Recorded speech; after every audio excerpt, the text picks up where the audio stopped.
Bueno, hoy me encuentro muy cansada repasando psicología cognitiva. Estoy repasando los contenidos del segundo parcial y voy a empezar con el módulo de lenguaje de Smith-Koslin. Y bueno, ¿de qué hablan del lenguaje este o estos autores? Porque me cuesta cuando tienen los apellidos. Bueno, va a hablar de los niveles de representación del lenguaje este texto.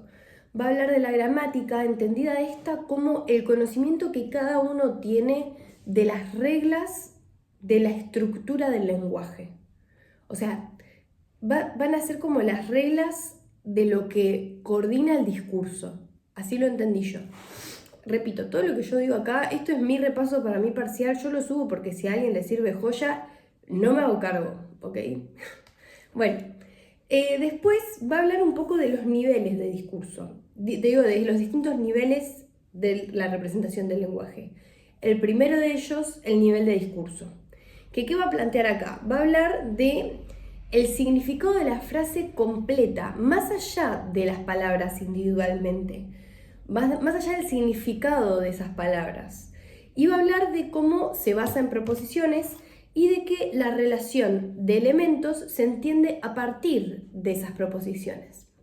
Después, tenemos que entender algo que a mí me pareció importante, de que todos los niveles que van a plantear de representación del lenguaje trabajan interconectados. No es que podemos hablar de uno exento de alguno de los otros. O sea, en algunos casos de menor capacidad, como del desarrollo del lenguaje, claramente sí. Cuando una persona, un bebé, todavía no tiene la capacidad de discurso, ok, pero una vez que ya llegamos a la discurso no podemos dejar atrás como mamushka, ¿bien? Bueno, el primero era el de discurso, ya dijimos, lo importante del discurso, proposiciones, ¿bien? El segundo, que es el de sintaxis, ¿qué va a hablar? Va a hablar de la relación entre los tipos de palabras en una frase, de la estructura de la frase, más bien gramatical podríamos decir, la afectación de este tipo de nivel del lenguaje. ¿Qué va a generarme? Va a generarme una fascia de Broca. ¿Bien? ¿Por qué? Porque el problema está en la recombinación de las palabras, o sea, se cambia el sentido. De ahí va que sea fluida o no fluida la fascia. Bueno, el tercero de los niveles es el nivel de la palabra. ¿De qué va a hablar? Va a hablar, corta la bocha, de lo que significa esa palabra. Bien, exenta de todo su contexto, esa palabra qué significa. Que después vamos a hablar un poco de, en particular, con lo que es la constitución del lenguaje humano, la ambigüedad. Pero eso no importa ahora. El cuarto nivel, tenemos que tener en cuenta, son 5, ¿ok? Ya dijimos, discurso, sintaxis, palabra, morfema. Morfema, que bueno, va a hablar un poco de el bloque de construcción de las palabras. O sea, es entenderlo como una mamushka. Arrancamos de lo más grande que es el discurso. Sintaxis, que es el hijito mayor, va a tener que ver, o sea, es todo el discurso. Sintaxis va a ser relación entre palabras dentro de la frase. De palabra va a ser el significado de la palabra individualmente. De morfema va a ser las unidades que componen esa palabra. Y de fonema va a ser la unidad más mínima de sonido que da lugar al morfema. ¿Bien? ¿Qué más podíamos decir de morfema? Perdón, porque yo medio que me lo salté. Pero va a hablar de las menores unidades significativas del lenguaje. Un ejemplo, ado. Estoy maravillado. O sea, significa esa unidad de lenguaje ado por sí misma, tiene el significado esto de agrandamiento, ¿no? O como hito, o sea, el diminutivo. Es una unidad de significado, es un morfema.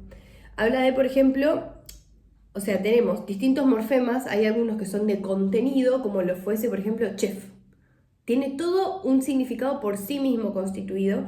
Y el morfema de funciones, que es este ejemplo que estaba dando yo de hito, por ejemplo, el, la, son las más mínimas unidades de significado.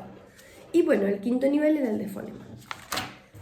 Bueno, para seguir, distinciones con los animales. ¿Qué tenemos de distinto en nuestra constitución del lenguaje los humanos con los animales?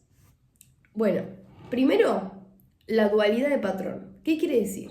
Que los morfemas, acordémonos que eran los morfemas, están formados por unidades de significado que se pueden ir recombinando como si fuese un rompecabezas, ¿bien? Entonces, ¿qué tiene este tipo de lenguaje que constituimos nosotros? Tiene una capacidad recombinatoria. Eso es la dualidad de patrón. Segundo, arbitrariedad. ¿Qué es? Es la relación entre sonido y significado que es entendida como un acuerdo cultural. ¿Por qué? Porque si yo voy al hombre de las cavernas y le digo gato, no va a entender porque la palabra gato, o sea, señalando un gato claramente, la palabra gato en sí misma no tiene un vínculo expreso, el sonido con lo que está representando, o bueno, mismo la escritura con lo que está representando. Entonces, ¿qué es? Es un acuerdo cultural. Todos nos pusimos de acuerdo para decir eso que vemos ahí es un gato y así entenderlo. Después, el último de los puntos es la capacidad generativa. ¿Qué quiere decir eso? Tiene mucho que ver con la dualidad de patrón. Es lo que nos brinda la dualidad de patrón. ¿Por qué? Dice que la recombinación nos da la potencialidad de crear un número infinito de series y de combinaciones de lenguaje, como la biblioteca de Babel, de Borges. O sea, las palabras se pueden ir combinando sin fin, las pequeñas secciones de palabras también. Entonces, prácticamente dice que nos permite también en el nivel pensamiento crear una infinita serie de lenguaje. Dentro de la recurrencia también tenemos incluir. Perdón, otro punto de recurrencia. Perdón. Incluir de una frase fragmentos de otra. O sea, es como un proceso súper creativo el del lenguaje humano a diferencia del animal. Bueno, ahora vamos a pasar a otra parte del texto que habla de, o sea, ya dijimos las distinciones con lo animal, que es la dualidad de patrón, arbitrariedad, capacidad generativa y recurrencia, y ya dijimos los distintos niveles de representación del lenguaje que son discurso, sintaxis, palabra, morfema y... ¿fonema? Sí, fonema. Bien, ahora vamos a hablar un poco del proceso de comprensión del lenguaje. Bien, o sea, la pregunta que se realiza acá es ¿cómo se mantiene y se accede al lenguaje? Bien, a la representación de las palabras.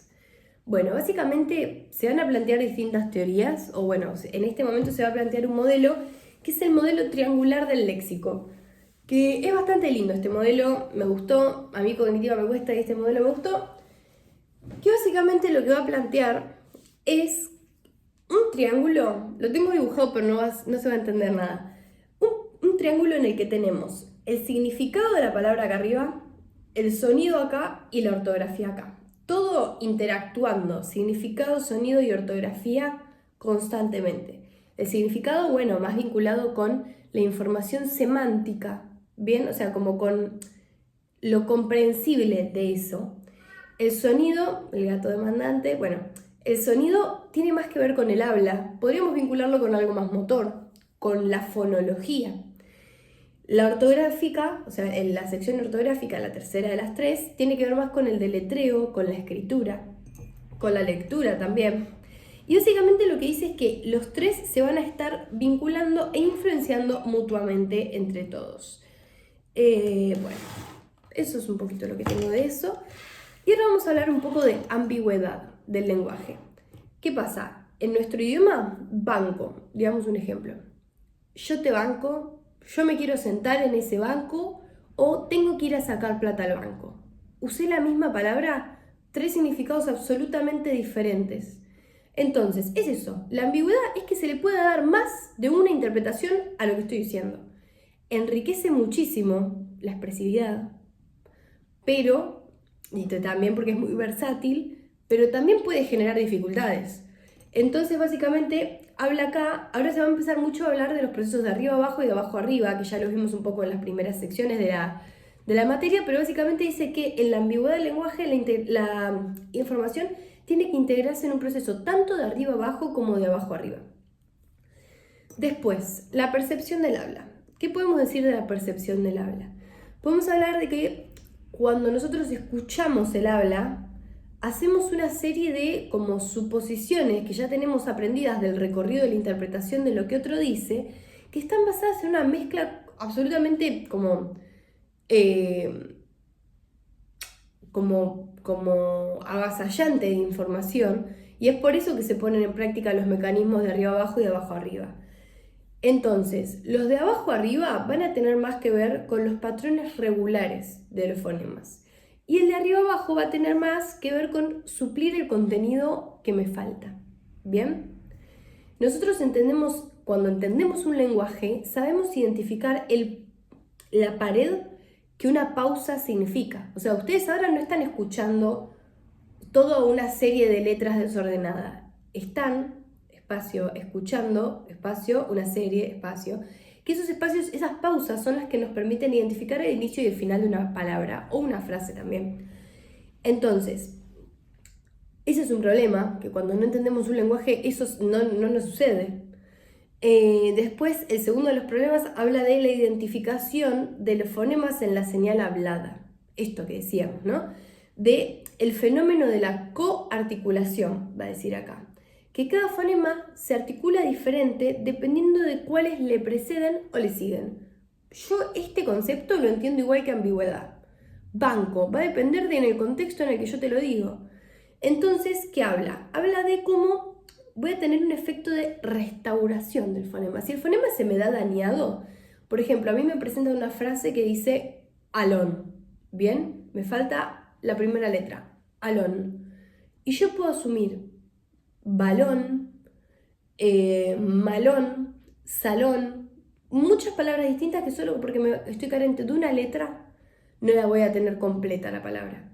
Entonces, ahí yo lo que empiezo a hacer es un sistema, esto que hablábamos, como de interpretar y rellenarlo, suplir el contenido carente, esto que es de arriba hacia abajo, suplir el contenido carente de esa oración dependiendo de su contexto. ¿Bien? Y bueno, también hay distintas maneras de entender y de aprender el lenguaje. Habla de la información visual también que se capta por la lectura de labios, que es otra manera de rellenar el fonema dañado. Se me resfrió el café.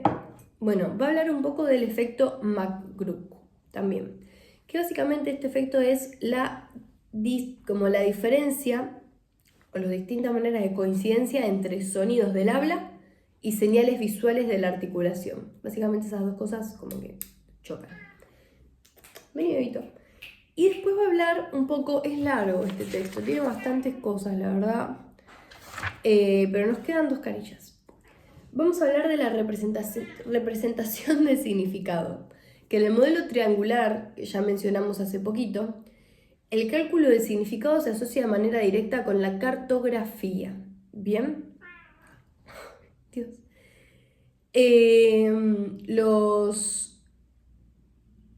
Las representaciones que tenemos de las representaciones semánticas que tenemos de las palabras, esto semántico asociémoslo con significado, se distribuyen en distintas redes cerebrales. ¿Qué quiere decir esto? Esto que hablamos de que si hay una afección en una parte cerebral, eso es la mejor manera de explicar cómo te das cuenta que hay distintas cosas que se procesan en distintas partes del cerebro. Siempre, comodín, es si se daña una parte del cerebro y se afecta una cosa, se daña otra y se afecta otra. Eso es todo. Que haya un correlato neuroanatómico para esa base que después se vea reflejada en la disfuncionalidad, en este caso ponerle sería, no sé, del lenguaje, de la interpretación, de la parte motora, ¿no? Bueno, va a hablar de la diferencia entre los seres vivos y los objetos manufacturados en estas 2 dimensiones en cuanto a la información, tanto perceptiva como funcional, que era esto que hablábamos en el modelo triádico. Y después va a hablar de las redes de palabras ambiguas. ¿Qué va a decir? Va a decir que la resolución de la ambigüedad se basa en un proceso de 2 fases. Ya lo dijimos esto, es reiterativo un poco. Se basa en el proceso de abajo arriba, tengo todas las opciones juntas, y de arriba abajo, que dice tengo que elegir una manera correcta de hacerlo. ¿Bien? Esto que hablábamos de que cuando es de abajo arriba, lo hablamos en la percepción del habla. Es como todos los patrones regulares que yo tengo de los fonemas. Y cuando es de arriba abajo, es suplir lo carente. Bien, como voy bien al punto, ¿no? ¿Por qué? Pensémoslo de arriba abajo, como es el procesamiento para emitir la respuesta. Después, la comprensión de oraciones. Va a hablar de la ambigüedad estructural porque hay más de un estímulo. Entonces, básicamente lo que va a decir es, por ejemplo, El espía vio, entre paréntesis, ¿no?, al policía con lentes. Y después tengo, al espía vio al policía con lentes. Es lo mismo, pero la estructura, o sea, ni siquiera cambió la estructura, cambió mi entonación y una coma te puede cambiar absolutamente el significado de la palabra. O sea, hay más de una estructura sintáctica y significante de las frases. Va a hablar de una región de precisión, que es un punto de la frase en el cual la estructura y la interpretación se hacen claras. Es como que Moisés vino, me abrió las aguas, entendí lo que me quisiste decir. Básicamente habla un poco de parser, que dice que toma la señal de entrada y construye una organización sintáctica para la frase entrante. Para mí no es muy importante esto. Y lo enfrentamos igual que una ambigüedad esto, ¿bien? O sea, tanto de arriba abajo como de abajo arriba. Eso va a ser la clave de este tema. El lenguaje figurativo es ambiguo también, por definición, es ambiguo, porque puedo usar una palabra sabiendo que puedo enriquecerme del múltiple significado de la misma, con la metáfora, con la similitud. Las lesiones del hemisferio derecho me complican muchísimo la interpretación de la entonación de las frases. Entonces, una persona con una lesión en el hemisferio derecho va a tener complicaciones muy altas para entender el lenguaje figurativo, o las ambigüedades, mejor dicho. La lectura básicamente la va a definir como traducir la información visual, ¿bien? Y tenemos dos rutas. Tenemos la ruta ortográfica o de significado, que es directo, lo que veo lo asocio con un significado. Y tenemos la ortográfica fonológica y de significado, que dice que la primera forma, o sea, vas a basarse más en la primera forma fonológica y de en base a eso interpretar. Y si tuviéramos que ponerle una base neuroanatómica a la parte de ortografía, fonología y significado, va a ser el sistema temporoparietal. En cuanto a la producción del lenguaje, básicamente se va a basar en convertir pensamientos no lingüísticos en lenguaje y luego desarrollar un plan de expresión oral. Bien, eso. Yo tengo un pensamiento, lo quiero expresar, estoy haciéndolo ahora. Estoy queriendo aprender esta materia, estoy queriendo expresarles qué es la producción del lenguaje. Lo pienso, lo proceso y después lo emito cuando ya ejecuté mi plan de acción. Y ya para terminar, ya estamos. Bueno, tengo errores que se pueden dar en el intercambio de palabras o en el intercambio de sonidos. ¿Bien? Ejemplo, intercambio de palabras. Un error de intercambio de palabras podría ser: escribí una Manuel a carta, ¿no? Invertí el destinatario de la carta con la palabra de lo que hice, ¿no? Eso es un error de palabra, se me giraron enteras. Y en cambio tenemos el intercambio de sonidos, que es cambiar la posición de los sonidos por palabras próximas, ¿bien? Como que no se te entienda por cómo articulaste el sonido. Tenemos 4 etapas, ¿bien?, en la ejecución de la producción del lenguaje. Tenemos el mensaje, que básicamente es formular lo que queremos transmitir, de manera no lingüística, es pensarla acá. Después, segundo, codificación gramatical. ¿Qué va a hablar? Va a hablar de cómo elijo las palabras que voy a usar y el desarrollo de la estructura sintáctica que quiero ejecutar. Tiene que ver, ya acá tengo acceso al léxico. Tercero, codificación fonológica. O sea, toda esa información que yo puse en la cabeza y que quiero ejecutar, toda esa va a ir a otra frase en la que se me desarrolle la representación fonológica. Voy a armar mi discurso, ¿bien? Y después, básicamente, dice que habla un poco del fenómeno punta de la lengua, que me parece súper interesante que hablen un poquito de psicoanálisis. O sea, no hablan de psicoanálisis, no lo saben quizás. Que el fenómeno punta de la lengua tiene que ver con la dificultad en la codificación fonológica, justamente es tenerlo acá y no poder ejecutarlo, ¿bien? Y el último de los puntos es el de integración de fases gramatical y fonológica, que es básicamente unir todo el recorrido de significados que yo quiero darle a esa frase y las palabras que escogí con mi ejecución motora para decirla. Bueno, un choclo de 20 minutos de información, espero que sea fructífero para alguien.